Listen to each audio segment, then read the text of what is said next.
Louvado seja o nome do Senhor Jesus. Queridos, abra sua Bíblia no livro dos Juízes. Livro dos Juízes.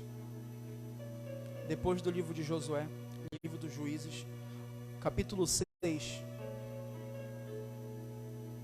Louvado seja Deus.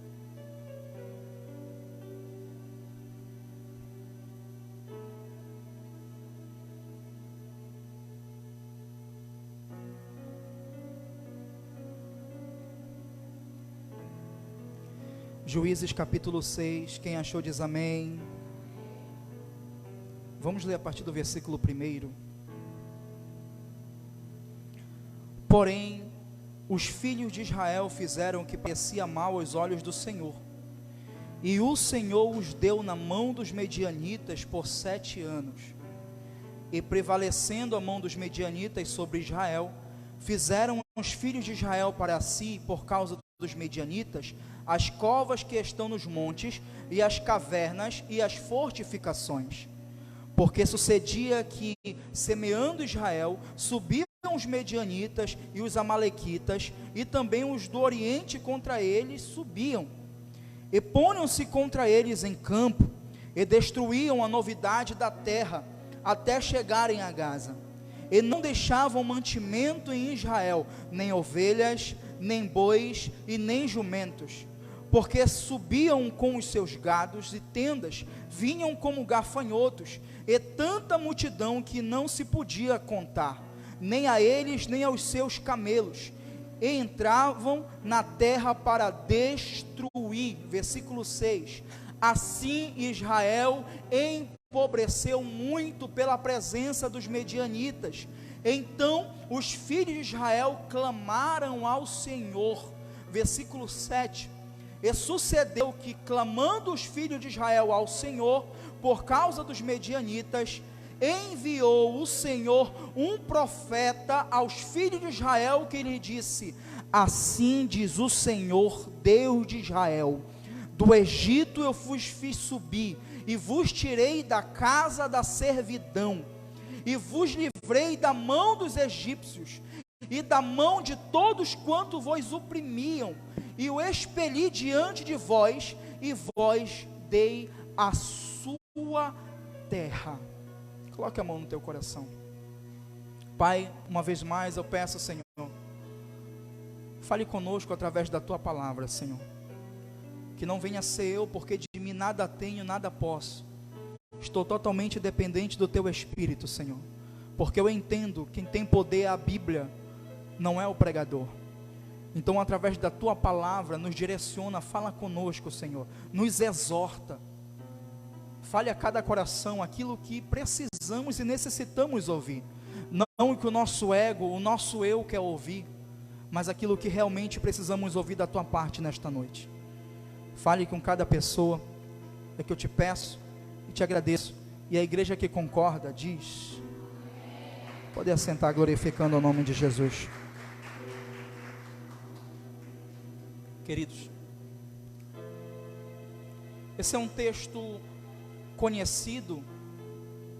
Digamos que o personagem desse texto é um personagem conhecido, né? Versículo 6, aqui mais uma vez o texto se inicia dizendo que os filhos de Israel fizeram mal aos olhos do Senhor.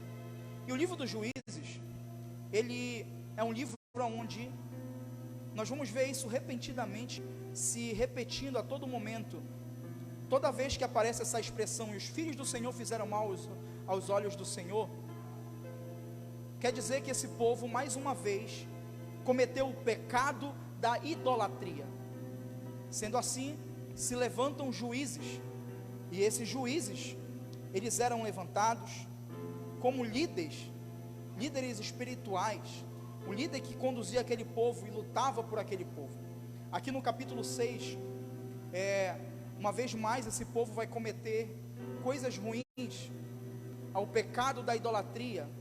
A idolatria, a apostasia imperava no meio desse povo. Esse povo mais uma vez se voltou contra Deus, deixou de adorar a Deus, deixou de seguir aos passos do Senhor, deixou de prestar culto e adorar somente ao Deus dos deuses e Senhor dos senhores, e adorando, fazendo ídolos para si. Nós vamos ver se levantar Gideão, e esse personagem todos vocês conhecem essa história, mas eu quero trabalhar especificamente os primeiros versículos e trazer algo para as nossas vidas nessa noite. No versículo 1, logo, o versículo 1 se inicia com essa expressão que é comum no livro dos Juízes. Qual expressão? E os filhos de Israel fizeram o que parecia mal aos olhos do Senhor.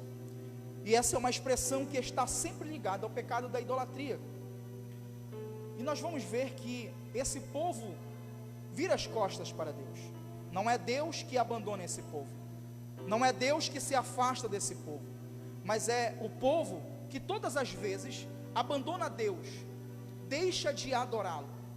E nós vamos ver o resultado disso logo no verso 1, aonde o texto vai dizer: e o Senhor os deu na mão dos medianitas por 7 anos. Olha só que forte. O Senhor os entregou na mão dos inimigos. Mas o significado aqui é que Deus se distanciou do seu povo. Por quê? Pela própria atitude que esse povo cometeu, pelas suas próprias ações.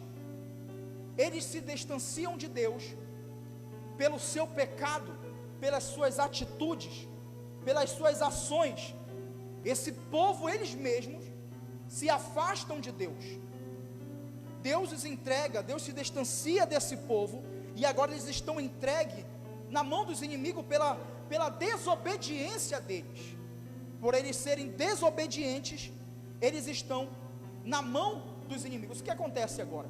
Nós vamos ver no versículo 3, versículo 4, que esse povo vai começar a viver oprimido.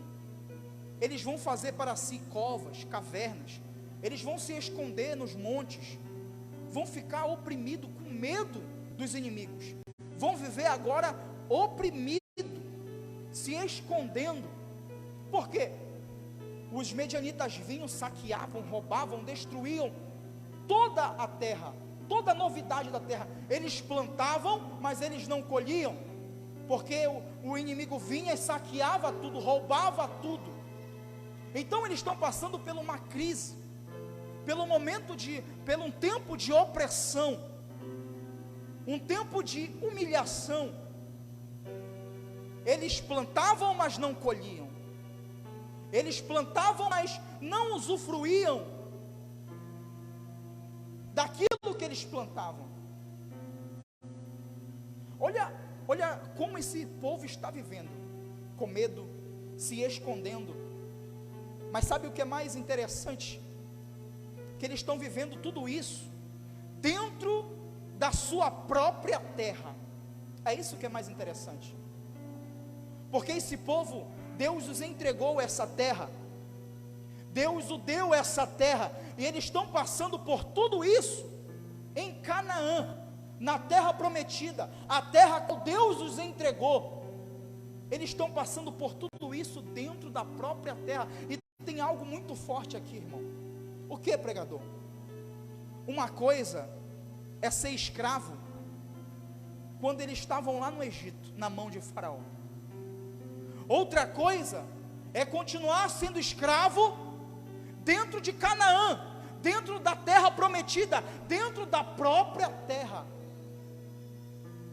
Uma coisa era viver oprimido numa terra que não era deles, numa terra que eles não semeavam. Outra coisa é viver oprimido dentro da própria terra. E tem algo espiritual aqui muito interessante, muito forte para as nossas vidas. Por quê?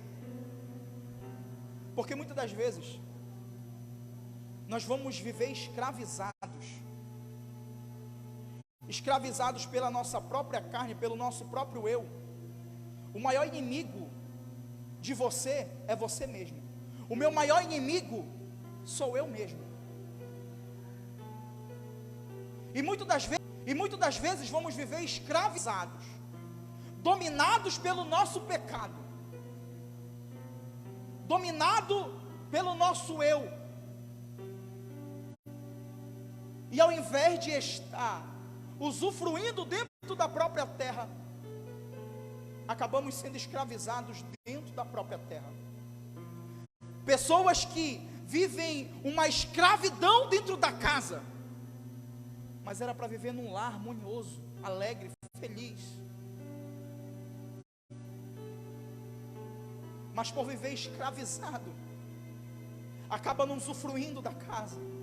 É briga, é contenda, é desunião. É mulher que briga com o esposo que briga com a mulher. E não se entende, filho que não respeita pai, filho que não se entende com a mãe. O que está acontecendo? Escravizados dentro da própria terra. Esse povo está escravo dentro da própria terra, a qual Deus os entregou. Imagina isso, irmão. Deus entregou a terra na mão desse povo. Era para ele estar plantando, era para ele estar colhendo, era para ele estar usufruindo. Mas eles, o que eles preferem? Se voltar contra Deus. Preferem adorar a outros deuses. Preferem se deixar ser dominados pelo seu pecado, pela sua carne. E é o que fazemos. Às vezes deixamos ser dominado pelo nosso eu, pela nossa carne, pelo nosso pecado. Acabamos virando escravos. Escravos espiritualmente. Não conseguimos orar, não conseguimos ler a Bíblia, não conseguimos vir para a igreja, sendo escravizados. Mas olha só que interessante. Em Deuteronômio, capítulo 28, versículo 13, olha só o que Deus vai dizer: o Senhor fará de vocês a cabeça das nações, e não a cauda, se obedecerem aos mandamentos do Senhor, do seu Deus, que hoje lhes dou, e o seguirem cuidadosamente. Vocês estarão sempre por cima e nunca por baixo. O texto aqui é muito claro. É um texto simples e aplicável, de bom entendimento. Qual entendimento? Eu farei de vocês cabeça das nações e não a cauda. Sempre estarão por cima e nunca por baixo. Aí tem uma condição. Qual é a condição? Se obedecerem aos mandamentos do Senhor. Se obedecerem aos mandamentos do Senhor. Então, porque às vezes viramos escravos, deixamos de obedecer, deixamos de orar, deixamos de buscar, viramos escravos. Mas se obedecer, se orar, se buscar a presença de Deus, oh glória, aí Deus lança uma palavra dizendo: eu farei de vocês a cabeça das nações e não a cauda. Vocês estarão sempre por cima e nunca por baixo. Ei, irmão, levante a mão, pelo amor de Deus. Eu sinto uma autoridade aqui de Deus. Ei, Deus te trouxe aqui hoje, e eu tenho uma palavra para o teu coração. Chega de ser escravizado dentro da tua própria terra. Ei, Deus te chamou para ser cabeça e não cauda, para estar por cima e nunca por baixo. Ei, você irá influenciar e não ser influenciado.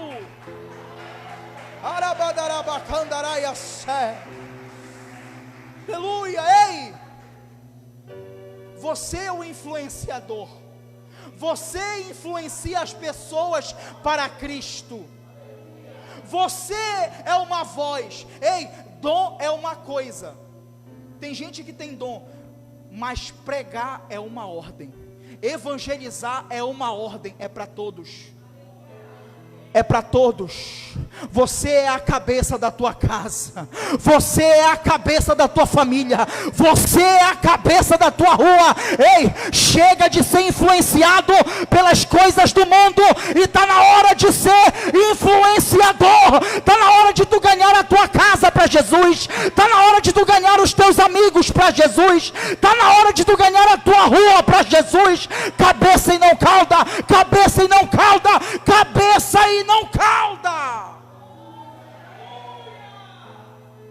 Aleluia, Jesus. Oh, glória. Chega de ser escravizado, irmão. Jesus quer te usar no teu ministério. Jesus quer te usar através dos louvores. Jesus quer te usar através da palavra. Jesus quer te usar através do evangelismo. Chega de ser escravizado. Coloca uma coisa na tua cabeça: Deus me chamou para ser cabeça e não cauda. Deus me chamou para influenciar e não ser influenciado. Quando começarmos a entender isso, iremos praticar o evangelho. Seja influenciador e não influenciado. Seja cabeça e não cauda. Aleluia. Queridos, no versículo 7, você pode dar um glória? Versículo 7, olha só. Eu vou ler o versículo 6. Assim Israel empobreceu muito pela presença dos medianitas. Então os filhos de Israel clamaram ao Senhor. Olha só, versículo 7. E sucedeu que, clamando os filhos de Israel ao Senhor por causa dos medianitas, versículo 8, enviou o Senhor um profeta. Olha só, o povo está passando por tudo isso, viraram escravos, estão se escondendo, eles plantam, não colhem, porque os inimigos vinham e roubavam tudo. Está se identificando? Às vezes plantamos e não vemos resultado. Aí você até pergunta: tem alguma coisa que não está certo? Tudo que eu faço não vai para frente, tudo que eu faço dá errado. Esse povo vivia assim, plantavam, não colhiam, estavam se escondendo, vivendo com medo. Aí o que acontece? Versículo 6, eles vão clamar ao Senhor. Aí versículo 7, Deus ouve o clamor e manda um profeta. Só que olha só, preste atenção, o povo clama pelo um Salvador, para livrar eles daquela situação. Eles clamam ao Senhor.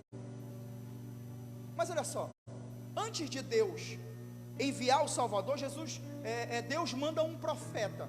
E esse profeta, ele vem com um sermão. Ele vem com um sermão, olhe para cá. Ele vem com um sermão, e esse sermão, olha só o que ele vai dizer. Enviou o Senhor um profeta aos filhos de Israel, que lhe disse: assim diz o Senhor, Deus de Israel, do Egito eu vos fiz subir, e vos tirei da casa da servidão. Olha só, Deus os arrancou do Egito, aonde eles eram os escravos, tirou eles da casa da servidão, tirou eles da escravidão. Olha só, Deus envia um profeta com um sermão, mostrando para eles da onde Deus os arrancou, lembrando eles, porque eles haviam esquecido. Deus está lembrando eles. Aí ele continua dizendo: e vos livrei da mão dos egípcios, da mão de todos quanto vos oprimiam, e os expeli diante de vós, e vos dei a sua terra. Olha, eu dei essa terra para vocês. Eu arranquei vocês de uma terra que vocês não semeavam. Eu tirei vocês da escravidão ali para cá. Eu arranquei vocês da mão de Faraó e coloquei vocês dentro dessa terra. Eu vos dei essa terra.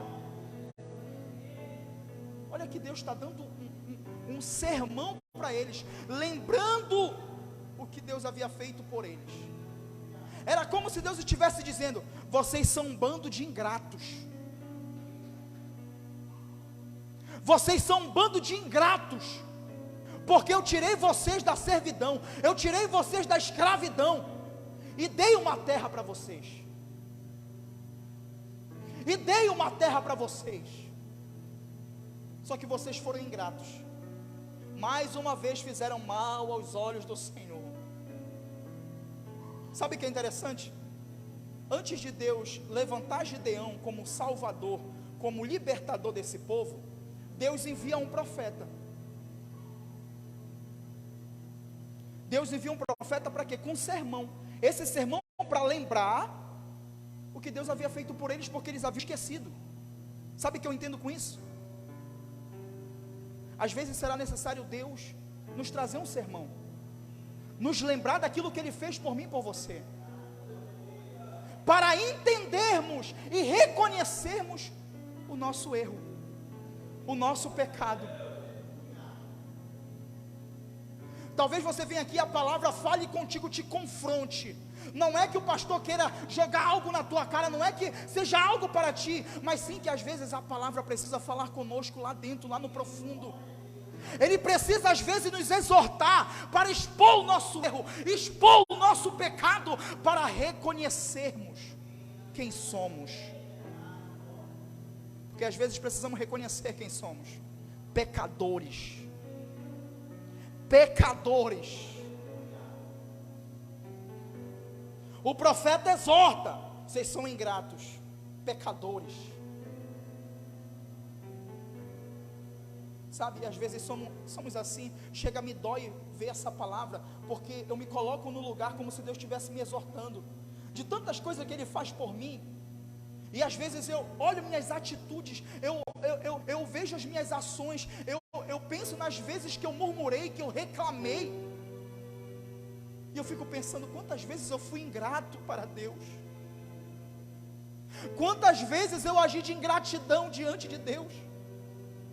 E Deus hoje está, através dessa palavra, nos confrontando e dizendo: eu vos tirei da casa da servidão, eu vos tirei da escravidão do pecado, eu vos tirei. Ei, nós estávamos condenados, a lei nos condenava, irmão. Ele está dizendo: eu vos tirei da escravidão do pecado, o pecado não tem mais domínio na tua vida, e vos dei uma terra, e vos dei a salvação. E quantas vezes agimos de gratidão? Quantas vezes, irmão, somos ingratos diante de Deus, murmuramos por tão pouco. Aí Paulo vai dizer assim lá em 2 Coríntios capítulo 12, ele diz assim, ó: eu sinto prazer nas angústias, nas dores, nos sofrimentos. Meu Deus do céu. É uma lapada que Paulo dá, porque às vezes reclamamos por tão pouco. Por tão pouco, passamos um desertozinho, passamos uma tempestadezinha, já dizemos que está tudo acabado, é o meu fim. Só que para pensar, Deus sempre te surpreende. Aí às vezes você vai dizer assim: por que eu passo por isso? Se sou uma pessoa boa, eu vou para a igreja.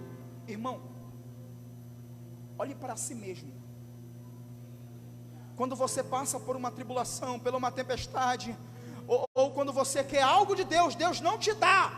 Aí você mimado vai dizer: por que, não sei o que, você começa a murmurar, falar um monte de coisa. Olhe para dentro de você, a criança mimada que você é. Mediante ao não de Deus, qual é a tua atitude?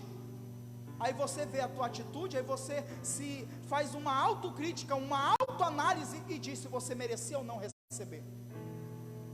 Qual é a tua atitude depois do não de Deus? É murmurar?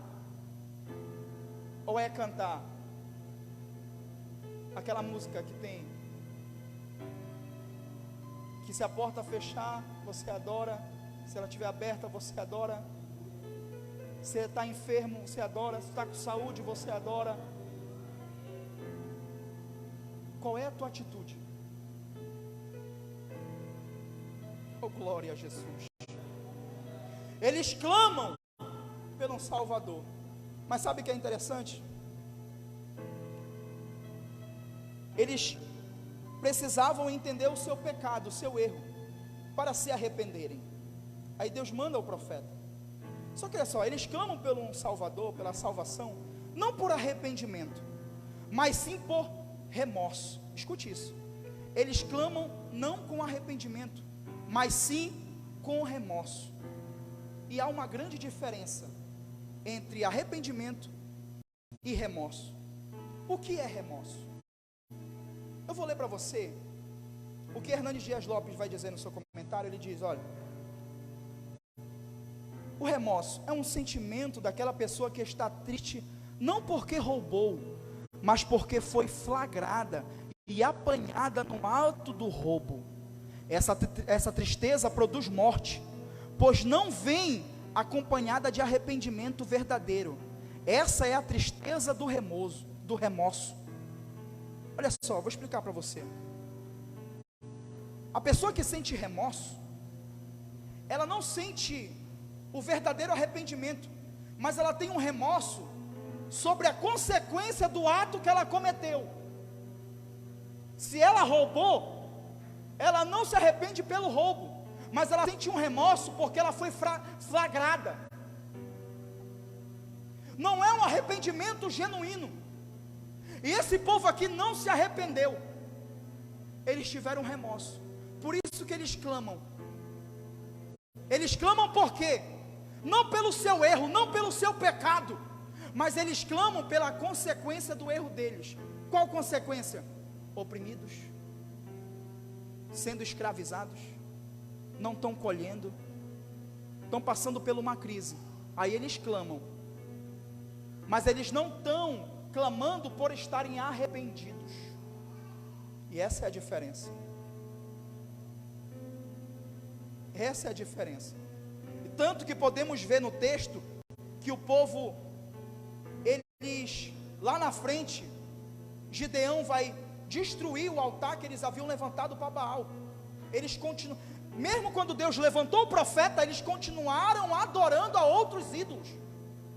Prova que eles não se arrependeram, mas sim sentiram remorso pela consequência do erro deles, pela consequência do pecado deles. E é essa a diferença que eu quero perguntar para você. Você tem se arrependido? Ou você tem apenas sentido remorso? Será que você tem se arrependido verdadeiramente? Ou você tem apenas um remorso sobre a consequência que o teu erro, que o teu pecado vem causando? Olha só.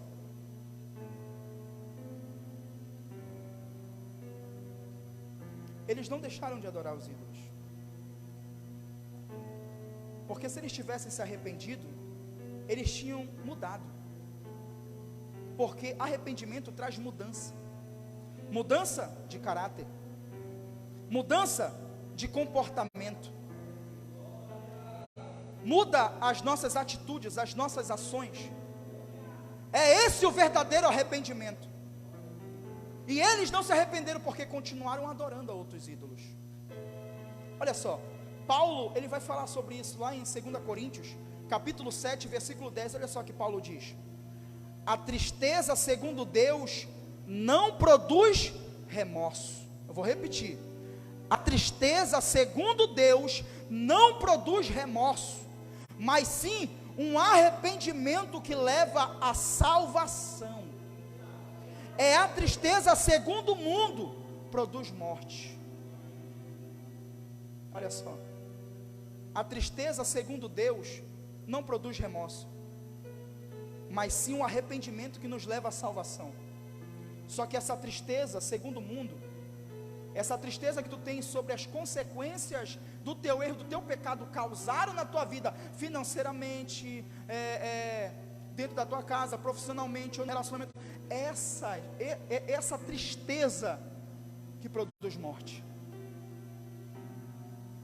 Mas quando há tristeza que é gerado dentro de você, é uma tristeza de arrependimento, uma tristeza gerada: Senhor, me perdoa porque eu errei, me perdoa porque eu pequei, eu estou triste porque eu falhei, porque eu fiz isso. É esse o arrependimento genuíno, não um arrependimento, não era para me ter errado, olha como as coisas estão agora, não era para me ter pecado, porque olha o que aconteceu na minha vida.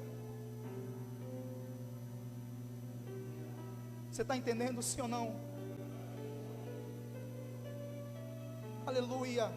Ou seja, quando nossa tristeza não é pelo nosso pecado, mas sim pela consequência que gerou o meu pecado, essa tristeza produz morte. Mas quando a nossa tristeza for pelo pecado, essa tristeza gera arrependimento verdadeiro e que nos leva à salvação.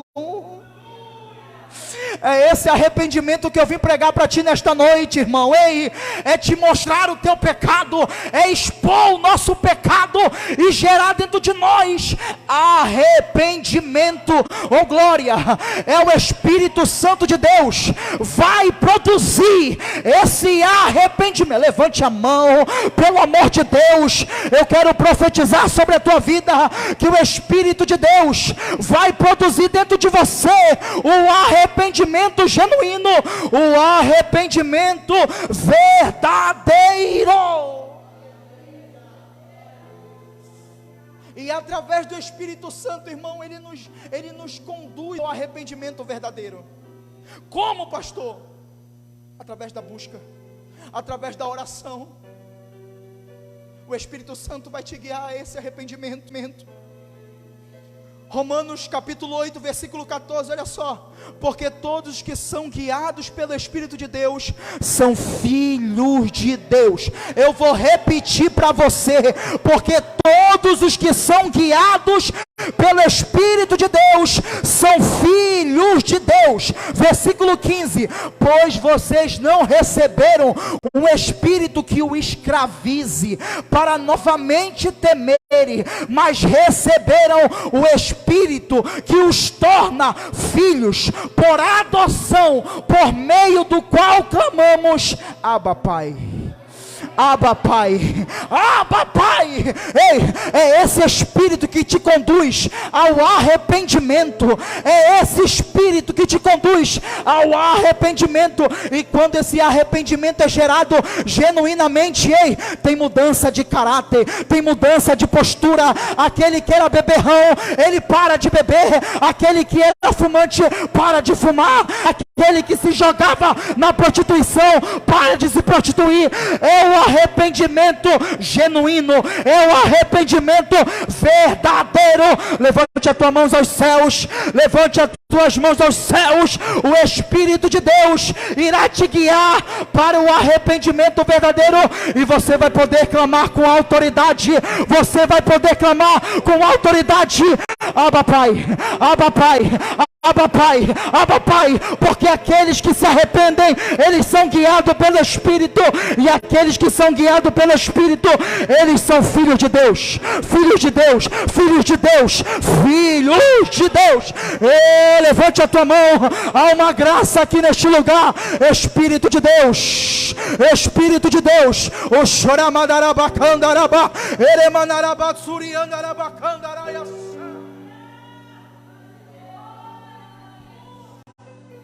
Aleluia, aleluia, aleluia.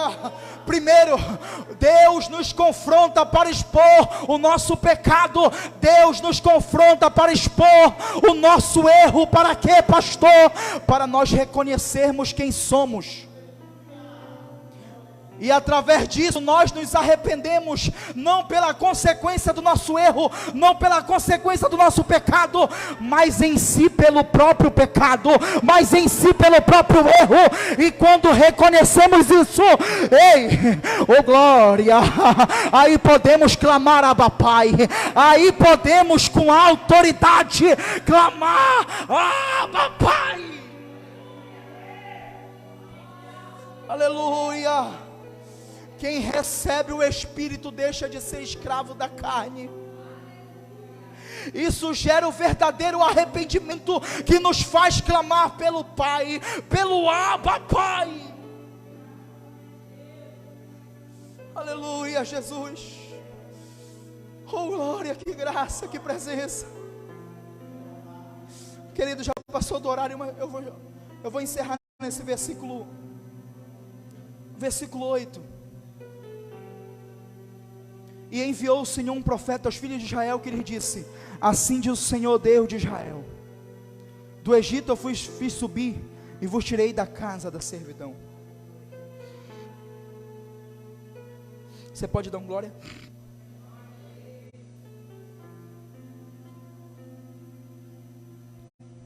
Eu encerro aqui. Vou falar bem explicável e simples para você entender. Deus manda um profeta com uma mensagem, com um sermão de exortação. Depois disso, Deus levanta Gideão como salvador, como libertador desse povo. Olhe para cá, entenda algo. Todo o Antigo Testamento, ele sempre vai apontar para Cristo. Olhe para mim. Ele sempre vai apontar para Cristo, para um Salvador. Entenda isso. Gideão é levantado por Deus como juiz para ser o salvador desse povo, para ser o libertador. Só que entenda algo. Deus levanta Gideão para um povo que ainda não se arrependeu genuinamente, como eu acabei de explicar para vocês. Quando o anjo do Senhor desce para falar com Gideão, esse povo ainda adorava outros ídolos. Esse povo continuava no pecado da idolatria. Eles clamaram, mas não por arrependimento, mas por remorso. O que eu quero que tu entenda? Que Deus envia um Salvador, um libertador, mesmo antes desse povo se arrepender. Mesmo antes desse povo deixar de fazer suas práticas, de ter o arrependimento genuíno. E o que eu quero que você entenda com isso? Eu quero que você entenda que nós vamos ver a graça de Deus se manifestando desde o Antigo Testamento. Desde o Antigo Testamento, a graça de Deus se manifesta. O amor incondicional de Deus se manifesta. Porque aprendemos e ouvimos o quê? Que o Antigo Testamento é o tempo da lei, e o Novo Testamento é o tempo da graça. Só que não existe isso. Antigo e Novo Testamento é um testamento só. E desde o princípio, a graça de Deus já se manifestava. O povo não se arrependeu, mas Deus já havia enviado um Salvador. Oh glória! Deus já havia levantado um libertador. Sabe o que é isso? Era a graça de Deus se manifestando. Era a graça de Deus que já havia escolhido o seu povo. Tu quer um motivo maior de dar glória nessa noite? Mesmo você aqui cheio de erros, de falha, mesmo você aqui não se arrependendo genuinamente, mas a graça de Deus, oh glória, a graça de Deus já havia se manifestado, oh glória, mesmo antes de você se arrepender, mesmo antes de você querer, Deus já havia te escolhido, a graça de Deus já havia se manifestado. Oh Espírito de Deus, levante as tuas mãos aos céus assim. Eu tenho uma palavra para o teu coração, irmão. Ei, mesmo antes de se arrependermos, nós não merecíamos, mas a graça dele, que é favor imerecido. Eu não mereço, você não merece, mas ele se entregou por mim e por você, para nos libertar, para nos salvar. Ei, Deus te ama tanto que ele enviou um Salvador, um Salvador. Levante a mão, levante a mão. Jesus Cristo, Jesus Cristo, Ele é teu Salvador. É por Ele, é por Ele e para Ele, é para Ele que vivemos, é para Ele que adoramos. Você pode dar glória por isso, você pode dar glória por isso, mesmo de erros, mesmo cheio de falhas, mesmo sendo pecadores. Deus te escolheu, Deus derramou a sua graça. Oh, Ele te escolheu, irmão. Você cheio de pecado, cheio de erros, Ele foi lá na tua casa, Ele foi lá na tua casa, e a graça dele te alcançou. A graça dele foi lá na tua família, a graça dele foi lá na tua rua, a graça dele. Você pode encher esse lugar por 15 segundos de adoração. Você pode encher esse lugar. A graça dele nos alcançou, mesmo sem merecer, mesmo sem merecer. Você não se arrepende do seu pecado por querer que Deus te aceite. Você se arrepende porque Ele já te escolheu. Mesmo antes de você amá-lo, Ele já havia te amado.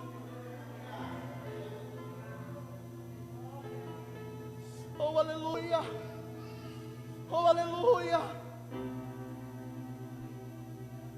Mesmo diante de você amar Ele, Ele já havia te amado. Ele nos amou primeiro. Ele nos amou primeiro.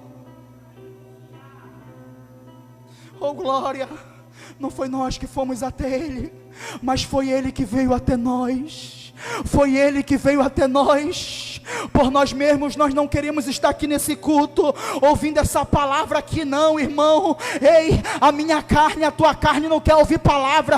A nossa carne não quer isso aqui não. A nossa carne, ela deseja, ela quer adultério, ela quer prostituição, ela quer pecar, ela quer matar. É isso que a nossa carne deseja. Ei, mas pela uma graça, você está hoje aqui, você está hoje aqui.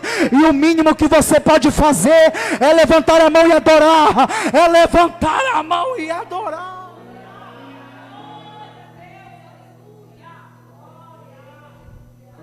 Fique de pé no seu lugar. Fique de pé no seu lugar. Ele te escolheu. Ele te escolheu. Irmãos, se tiver alguém que foi tocado aqui e se arrependeu e quer vir para Jesus, eu quero te deixar à vontade para que venha aqui na frente, porque eu não tenho poder de nada, mas o Espírito Santo, Ele tem um poder de te convencer. E se você sentir essa graça te alcançando, não resista, porque ela é irresistível.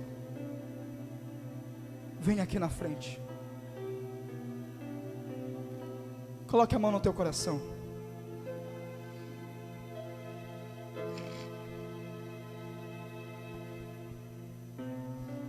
Coloque a mão no teu coração.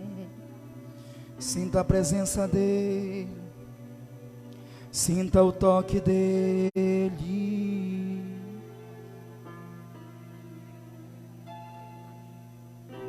Eu tenho um Deus Cante. Que não vai deixar essa luta me matar, o desespero me toma. Por mais pressão que seja a situação, o controle ainda está na palma de suas mãos. Cante mais uma vez. Eu tenho um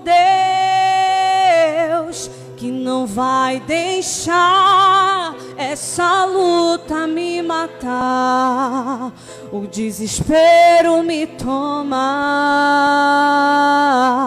Por mais pressão que seja a situação, o controle ainda está na palma de suas mãos. Diga o choro. O choro dura uma noite, mas a alegria ela vem pela manhã. Eu creio, eu creio. O choro dura uma noite, mas a alegria ela vem pela manhã. Eu creio, eu creio. E ainda que a figueira não floresça e que não haja fruto na vide e o produto da oliveira minta, e todavia eu me alegrarei, todavia eu me alegrarei, e todavia eu me alegrarei.